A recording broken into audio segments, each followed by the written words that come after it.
बिस्मिल्लाहिर्रहमानिर्रहीम। अस्सलामु अलैकुम वरहमतुल्लाहि वबरकातुहू। अज़ीज़ तलबा, पिछली क्लास में हमने यूनिट नंबर 3 में ह्यूमन बॉडी का तीसरा सिस्टम पढ़ा था। यानी इससे पहले हम 2 सिस्टम पढ़ चुके थे और तीसरा सिस्टम हमने पिछली क्लास में पढ़ा था। क्या नाम है सिस्टम का? Respiratory system. रेस्पिरेटरी सिस्टम के बारे में हमने आपको क्या क्या बताया, जो 2-3 अहम बातें हैं वो जरा रिकॉल करें। सबसे पहली बात यह है कि रेस्पिरेटरी सिस्टम की जिम्मेदारी क्या है।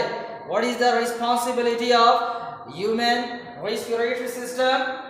ह्यूमन रेस्पिरेटरी सिस्टम की जिम्मेदारी है ब्रीथिंग। क्या जिम्मेदारी है? ब्रीथिंग, यानी सांस लेने का अमल। और सांस लेने के अमल के जरिए क्या काम होता है? जिस्म को ऑक्सीजन गैस फराहम की जाती है और जिस्म में बनने वाली कार्बन डाइऑक्साइड गैस जिस्म से बाहर निकाली जाती है। फिर उसके बाद हमने आपको रेस्पिरेशन की डेफिनेशन बताई थी कि रेस्पिरेशन का मतलब क्या है। तो रेस्पिरेशन क्या है? रेस्पिरेशन एक प्रोसेस है जिसमें ऑक्सीजन की मदद से फूड मॉलिक्यूल ब्रेक डाउन किया जाता है और एनर्जी प्रोड्यूस की जाती है। और उसके बाद हमने आपको ह्यूमन रेस्पिरेटरी सिस्टम के पार्ट्स बताए थे। कौन कौन से पार्ट्स बताए थे? Nose, mouth, windpipe, bronchi, lungs and diaphragm. Okay. और उसके साथ साथ हमने आपको एक होमवर्क दिया था, एक्टिविटी नंबर 6। वो यकीनन आपने कर ली होगी। आज भी हम ह्यूमन बॉडी का एक सिस्टम डिस्कस करने जा रहे हैं। And today our topic is blood circulatory system. Blood circulatory system. Blood circulatory system, आप जानते हैं कि जितने भी बॉडी में सिस्टम्स हैं वो सारे के सारे ऑर्गन्स से मिलकर बने होते हैं। जैसे आपने पहले 3 सिस्टम्स पढ़े हैं, वो भी डिफरेंट ऑर्गन से मिलकर बने थे। बिल्कुल इसी तरह ब्लड सर्कुलेटरी सिस्टम भी मुख्तलिफ ऑर्गन से मिलकर बना हुआ है। कौन कौन से ऑर्गन्स हैं? The human blood circulatory system is made up of heart and blood vessels. The human blood circulatory system is made up of heart and blood vessels. जो इंसान का ब्लड सर्कुलेटरी सिस्टम है वो कितने पार्ट से मिलकर बना हुआ होता है? कितने ऑर्गन्स लिखे हुए हैं? Only 2. Number 1 heart and number 2 blood vessels. In organs पर ह्यूमन ब्लड सर्कुलेटरी सिस्टम मुश्तमिल होता है। हार्ट समझते हैं आप? हार्ट यानी दिल।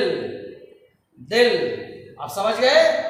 तो आपकी बॉडी में जो हार्ट है, जिसको हर वक्त जो धड़कता रहता है, महसूस होती है ना दिल की धड़कन, उसको कहते हैं हार्ट बीट।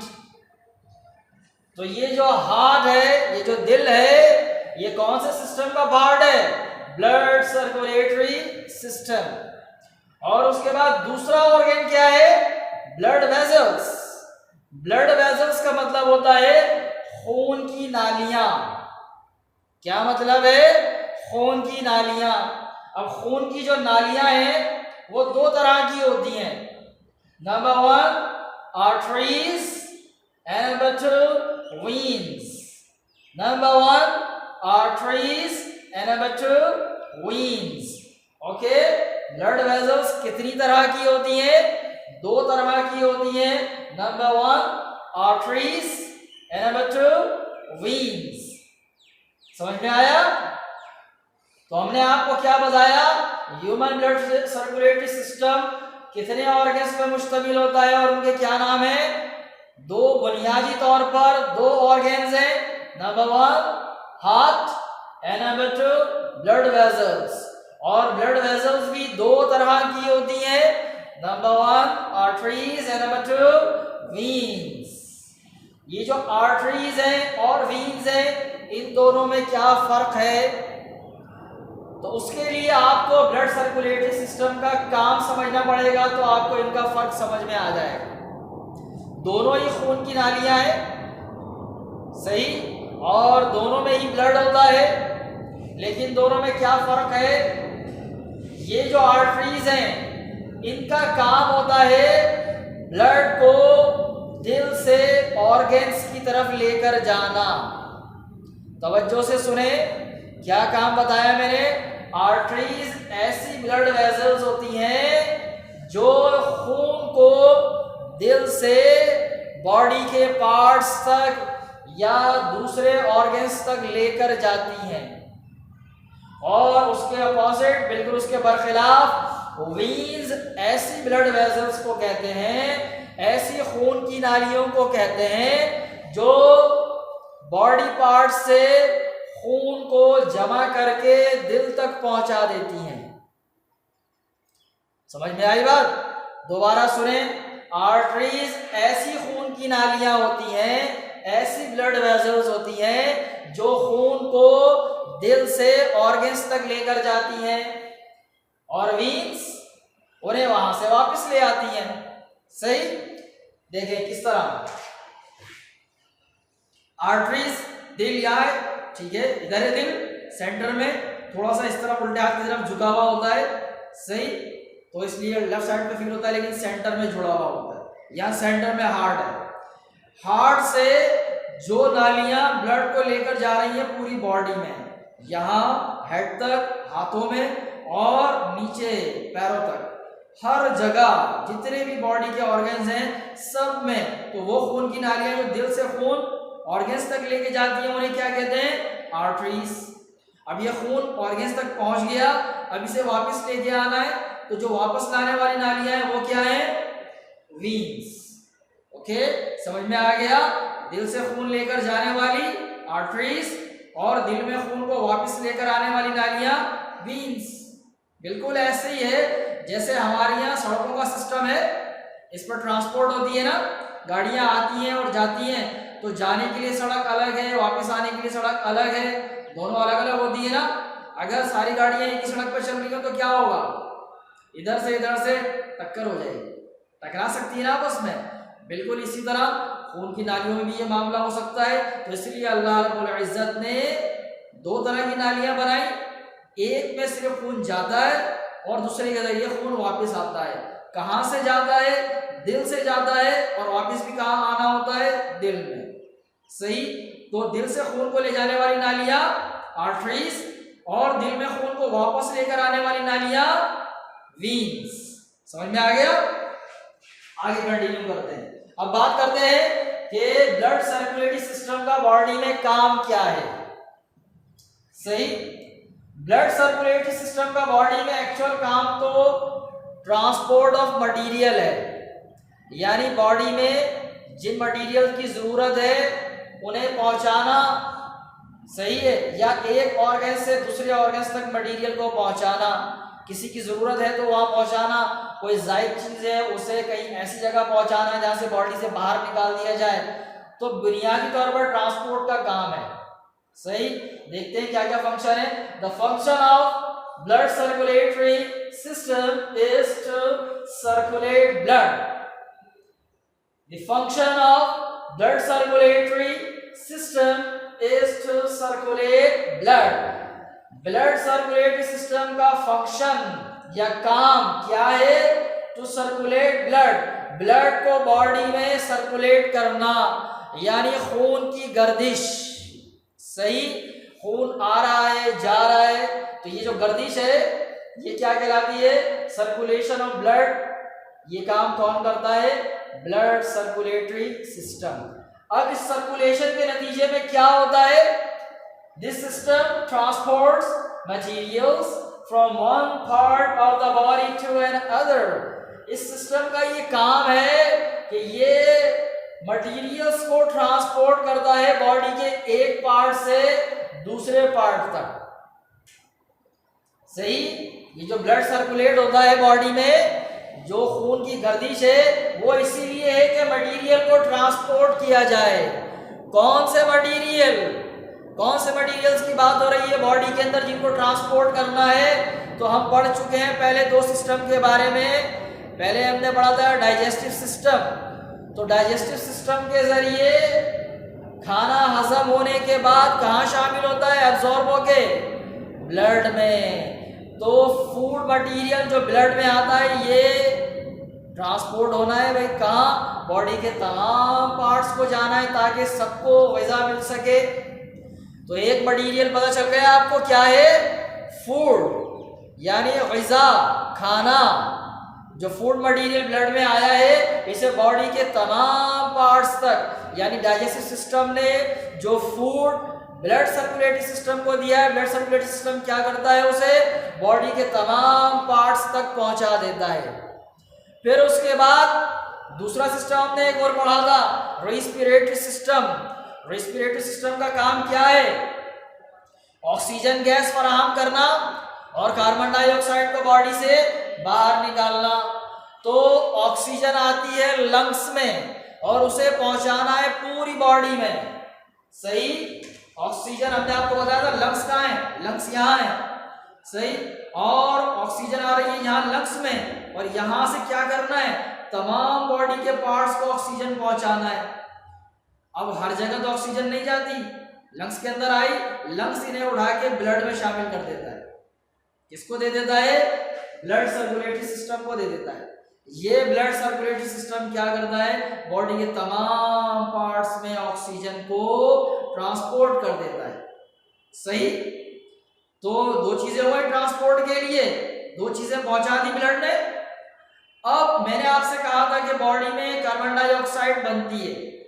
जहां जहां ऑक्सीजन जाती है ना, जब ऑक्सीजन इस्तेमाल होती है, यूज होती है, तो उसके नतीजे में एनर्जी बनती है, लेकिन साथ में कार्बन डाइऑक्साइड भी बन जाती है जो एक जहरीली गैस है, बताया था मैंने। उसे बॉडी से बाहर निकालना है। अब वो पूरी बॉडी में बन रही है और बाहर निकालने की जगह है रेस्पिरेटरी सिस्टम। कहां से बाहर निकाल सकते हैं उसे? गैस है ना, तो गैस तो निकलेगी नाक के जरिए, रेस्पिरेटरी सिस्टम के जरिए। तो पूरी बॉडी से कार्बन डाइऑक्साइड को समेट कर लंग्स तक लेकर आना है। ये तीसरा मटेरियल हो गया। ओके? तो ब्लड सर्कुलेटरी सिस्टम ये काम करता है कि पूरी बॉडी से कार्बन डाइऑक्साइड को जमा करके कहां ले आता है? लंग्स में, और यहां से बॉडी से बाहर निकाल दी जाती है। तो मटेरियल समझ में आए? फूड, ऑक्सीजन, कार्बन डाइऑक्साइड और बहुत सारी चीजें जो हमारी बॉडी में ट्रांसपोर्ट की जाती हैं। लेकिन अभी आप जूनियर क्लास में हैं तो अभी आपने वो सारे मटेरियल पढ़े नहीं है। सही? आप अभी बुनियादी तौर पर जो चीजें जानते हैं उन्हीं मटेरियल के बारे में हमने आपको बताया है। सही? तो क्या क्या मटेरियल बताया मैंने आपको जो ब्लड ट्रांसपोर्ट करता है? Food, oxygen, carbon dioxide. कौन ट्रांसपोर्ट करता है इन्हें? Blood circulatory system. समझ में आया? तो आज की क्लास में हमने क्या पढ़ा? हमने आज की क्लास में पढ़ा कि हमारी बॉडी में एक सिस्टम है ब्लड सर्कुलेटरी सिस्टम। उसके पार्ट्स क्या क्या हैं? उसके पार्ट है हार्ट एंड ब्लड वेसल्स। और ब्लड वेसल्स कितनी तरह की हैं? दो तरह की, arteries and veins. Blood circulatory system का काम क्या है? ब्लड सर्कुलेटरी सिस्टम का काम है बॉडी में ब्लड को सर्कुलेट करना, और ब्लड के जरिए क्या होता है? मटेरियल को ट्रांसपोर्ट किया जाता है। मटेरियल्स भी हमने आपको बताया कि क्या क्या है। ओके? तो एक चीज रह गई कि आपकी बॉडी में ये सिस्टम कहाँ लगा हुआ है। इमेज में आपको नजर आ रहा है? आपकी बॉडी में हार्ट तो मैंने आपको बताया था कि कहाँ लगा होता है, लेकिन ब्लड वेसल्स ये पूरी बॉडी में फैली हुई हैं, क्योंकि बॉडी के हर पार्ट को ऑक्सीजन की जरूरत है, फूड की जरूरत है। ओके? तो इसलिए ब्लड वेसल्स बॉडी के तमाम पार्ट्स तक फैली हुई हैं। सही? और समझ में आ गया यहां तक? अब बारी है आज के होमवर्क की कि आपको क्या काम करना है। तो ये रहा होमवर्क, जो एक्टिविटी नंबर 7B आपकी किताब में पेज नंबर 49 पर एक्टिविटी नंबर 7B है, पेज नंबर 49। ओके? ये रहा page number 49। Okay, activity number 7B नजर आ रही है। इसमें क्या करना है, ये ब्लड सर्कुलेटरी सिस्टम बना हुआ है। जैसे आपने पहले डाइजेस्टिव सिस्टम और रेस्पिरेटरी सिस्टम को लेबल किया था, उसके पार्ट्स आपने बताए थे, बिल्कुल इसी तरह इसमें भी आपको पार्ट्स बताने हैं, इसको लेबल करना है। सही, तो अल्हम्दुलिल्लाह ये चैप्टर मुकम्मल पढ़ लिया हमने, चैप्टर नंबर 3 मुकम्मल हमने पढ़ लिया। इसमें जो सिस्टम हमें तफसील से पढ़ने थे वो भी हमने पढ़ लिए। ओके, और यहाँ आपकी किताब में पेज नंबर 48 पर एक अमेजिंग फैक्ट लिखा हुआ है। किससे मुताल्लक? आपके स्केलेटल सिस्टम से मुताल्लक। आपकी बॉडी में हड्डियां जो होती हैं ना, इससे एक सिस्टम बना हुआ होता है, इसको कहते हैं स्केलेटल सिस्टम। और ये कितनी हड्डियां हैं टोटल ह्यूमन बॉडी में? टोटल 206 बोन्स होती हैं, जिनसे मिलकर क्या बना हुआ है हमारा स्केलेटल सिस्टम। ओके, अमेजिंग ना, 206 तरह की हड्डियां अलग अलग, जिनसे मिलकर हमारा स्केलेटल सिस्टम बना हुआ होता है। इसी तरह बॉडी में मस्कुलर सिस्टम भी होता है। और पढ़ा था आपने मस्कुलर सिस्टम का नेम, ये इमेज में नजर आ रहा है मस्कुलर सिस्टम। तो इससे भी हैरान कुन बात ये 206 हड्डियां थी स्केलेटल सिस्टम में, लेकिन मस्कुलर सिस्टम में 650 मसल्स हैं। कितने? 650, 650। अमेजिंग, हैरान कुन है। 650 टाइप्स ऑफ मसल्स, 650 तरह के मसल्स हैं, जिनसे मिलकर आपका मस्कुलर सिस्टम बना हुआ होता है। ओके, और इसके साथ ही चैप्टर मुकम्मल हो गया। इसकी पीडीएफ फाइल भी आपके पास पहुंच चुकी है, तो इसका काम आप मुकम्मल करें। आज का जो होमवर्क दिया गया है एक्टिविटी के लिहाज से वो मुकम्मल करें। पीडीएफ में आपको ये एक्टिविटीज सॉल्व करके दी गई हैं, तो उससे अपने काम को मैच कर लीजिएगा। कहीं कोई मिस्टेक है तो उसको दुरुस्त कीजिएगा। और जो एक्सरसाइज के क्वेश्चंस हैं उन्हें मुकम्मल करें, और कॉपी में करने का काम कॉपी में ही किया जाएगा। और एक बात याद रहे कि कॉपी में आप लोग कोई भी काम पेन से नहीं करेंगे, सारा काम आपको किससे करना है? पेंसिल से। ओके, तो इंशाल्लाह अगली क्लास में एक और नया चैप्टर शुरू करेंगे। तब तक के लिए अस्सलामु अलैकुम वरहमतुल्लाहि वबरकातुहू। अल्लाह हाफिज।